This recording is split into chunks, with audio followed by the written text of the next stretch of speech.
Welcome to the Banker Lamp. Please enjoy the video. You start by preparing the phone. Make sure it has at least 20% battery and is unlocked so settings change persist. Next, open Settings, swipe down from the top and tap the gear, or open Settings from the app list. Once inside, scroll to Accessibility or Hearing because the Narrator feature is grouped there. You do this now to reach the exact control, otherwise you waste time hunting. Make sure to keep both hands free to tap and swipe accurately. Now you find the screen reader entry. Look for Screen Readers, Talkback, or Narrator. Tap that entry to open its settings because the toggle lives inside.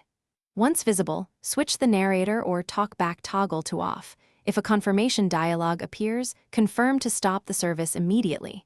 If Talkback is active, it changes interactions. Use two-finger scrolling to move and a single tap to select, then double tap to activate the toggle. These steps remove spoken feedback at the system level. Finish by verifying silence. Press the home or swipe up and check that voice feedback is gone. If it persists, restart the phone, power off, wait 10 seconds, power on, because services sometimes hang. Once rebooted, revisit accessibility to ensure no other voice services remain enabled. If voice continues, uninstall recent accessibility apps or perform an accessibility settings reset. This restores defaults without erasing personal data. If none of that works, contact support for device-specific assistance. Thanks for watching. If this was helpful, leave a like and consider subscribing. See you next time.